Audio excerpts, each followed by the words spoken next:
Hey guys, my name is Sarah Emily Parrish, and today I'm going to be helping you guys out with disk allocation in Pro Tools.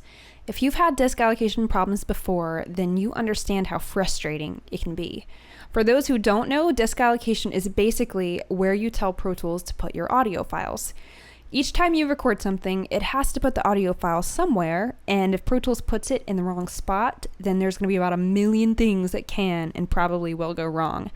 I've seen clients lose literally thousands of dollars of work in the blink of an eye simply because they didn't understand disk allocation. It's better to understand it before you're in that situation, and I'm going to help you avoid that today.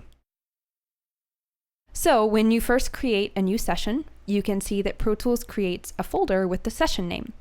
If you open up that folder, you'll see the session document, a fade files folder, some other cool stuff, and a folder called audio files.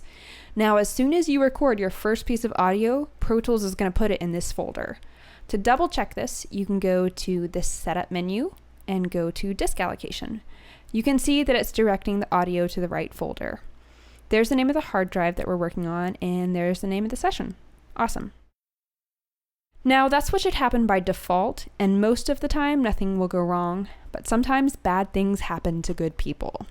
Let's say we have a session on the desktop, and now we want to move it to an external hard drive. All right, that was simple. Everything's cool, right? Not really. This is where Pro Tools kind of becomes a bitch.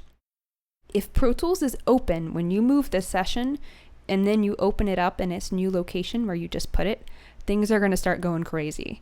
Let's open up that session that we just dragged to the external hard drive. You can see if we go to Setup, Disk Allocation, it's not pointing the audio files to the correct location. This is not the right path. You can see that the name of the hard drive where we just dragged the session isn't here. It's telling us that it's going to be putting any new audio files we record on the internal hard drive of the computer.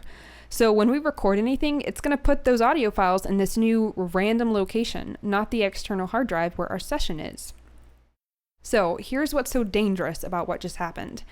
You could potentially do a lot of work thinking you're recording to the external hard drive because that's where you put the session, right? And in reality, you're putting all of the audio files somewhere totally different. You can take that external hard drive and show up at another studio ready to mix or record more parts. And when you try to open up the session, all of those audio files are going to be missing. You won't be able to hear any of them. They're not even going to show up. And imagine this. Back at the original location, on the original computer where you initially drug the session from the desktop to the external hard drive, someone could have already deleted those audio files. They didn't know what those files were. It was just a random folder on their internal hard drive. This happens all the time, and trust me, you do not want it to happen to you. Now, that's just one of many, many examples of how your disk allocation can get messed up.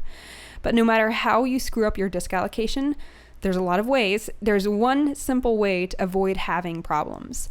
Every time you open up your session and you're about to record, check the disk allocation.